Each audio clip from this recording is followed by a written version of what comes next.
location finder, I actually ended up within a 50-mile radius of almost all the major crash site, at least the legendary areas, the traditional areas of the crash site for the 1947 event. There's the city of Roswell. You are here. In fact, this whole idea of Roswell's latitude dividing into its longitude equaling pi is one of the main reasons why the Roswell event happened in this location. I've heard a lot of conjecture over why the crash ended up here. Accident, our nuclear technology, perhaps our radar station, something that no one really knows because it was top secret and hasn't been released yet. It's all part of a bigger plan. It's a part of a plan to educate mankind. And these guys have been around for a long time, the Watchers. It's so accurate, in fact, that if you are to calculate the latitude and longitude divided into each other, you can actually draw out pi lines, which almost look like aircraft flight paths. And I was very curious about this. I had my brother actually go to his map program and plot these lines, and he ended up getting this configuration. And the reason is 33.33 through here.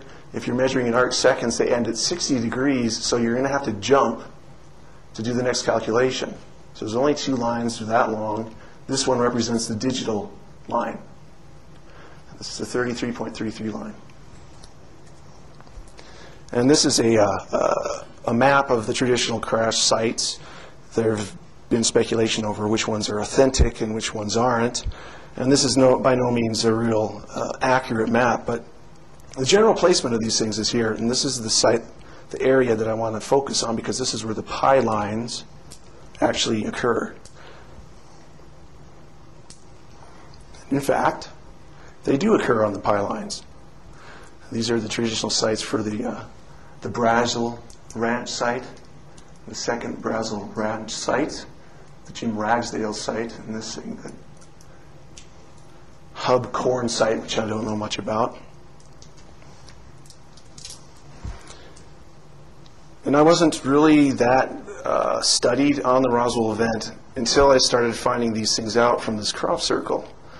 So I looked really quickly at some of Stanton Friedman's work and others, and I found that there was a commanding officer of the Wright-Patterson Air Force Base, not exactly at the time of the Roswell event, but he was working there at that time, and then later he became the commanding officer of the Wright-Patterson Air Force Base. And he was able to say that there were two distinct crash sites, even though they happened at the same time.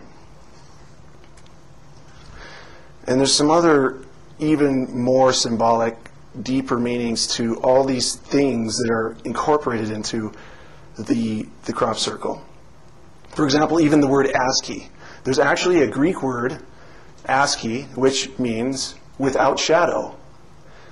And I ended up finding this out because I would do searches in Google, and then ASCII in Greek would come out, and it would say without shadow. And I thought, well, that's peculiar, because that's exactly how Eratosthenes in 292 BC measured the circumference of the Earth.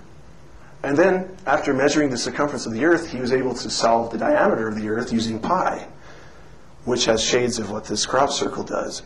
But the legend has it that he looked down a well in Syene, which is below the Tropic of Cancer, below the Tropic of the Crab, and it was a crabwood glyph. Sounds like I'm reaching, but I'm not. In this place called Syene, the Syene well. And Syene is renowned for its production of rose granite. In fact, this granite is so famous, it's been put into the pyramids in Giza, and rock cutters in Europe refer to this granite as rose granite.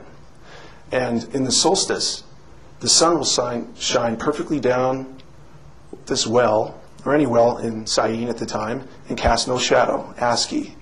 So basically you're looking down a rose well, which Eratosthenes did so that he could measure the Earth.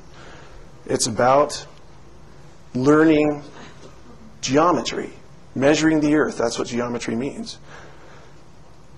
Now, if you look at this message then, with respect to the Roswell incident, it takes on more significance.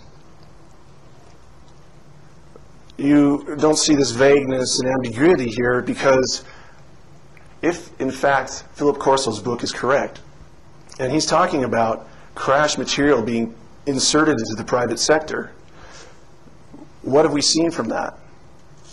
And when we have our officials telling us, oh, Project Mogul, they dropped some dummies, and you guys are dummies for believing, I don't believe it because there's just too much going on here. There's too much going on in the spiritual realm, in the spiritual sort of sense. And that's what my website was about to begin with. I was talking about how we're not just commanding every step in our lives. Our futures are not designed around our own intentions. Not entirely. There's a hierarchy out there, and they exist, and they are guiding us towards a conclusion. Now, I thought it was interesting. These two symbols represent dimensionless constants. And these are things that Richard Hoagland and Earl Torren had worked out in 1988 when it came to how can you determine if there is some intelligent life on another planet if you find some structures. You won't know what measuring system they're using. But these are independent of measuring systems. They're dimensionless constants. That means that if you're measuring a circle and saying there's 600 degrees in it, not 360 degrees, this will still apply. You'll still be able to find this angle. And ratios that he was talking about, if you can actually divide the surface area of this tetrahedron into the surface area of the sphere, you'll get this number. It doesn't have anything to do with how you're measuring a circle. And that number works with any system, like I was demonstrating with 33.33. You'll end up with a number that will make sense regardless.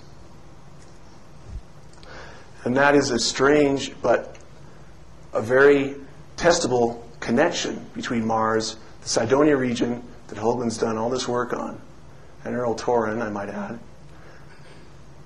and this unexpected information from this crop circle in Winchester, England, and Roswell. The tetrahedral signature of 19.47 and pi.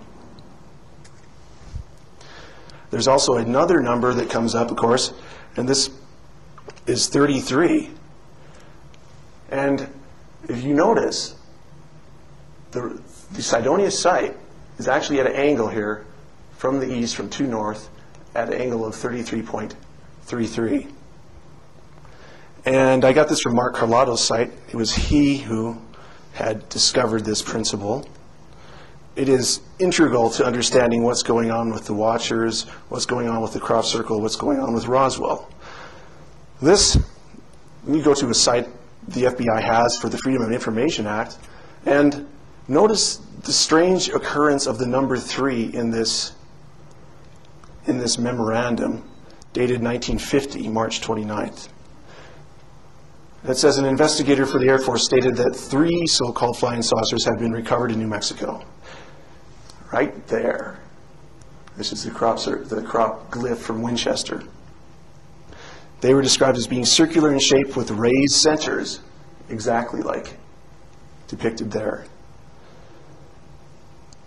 They are 50 feet in diameter. Each one was occupied by 3 bodies of human shape, but only 3 feet tall.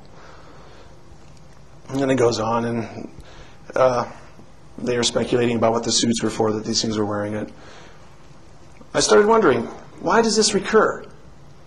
Why did the bodies have to be 3 feet tall? Why were there 3 of them? Why were there 3 discs recovered?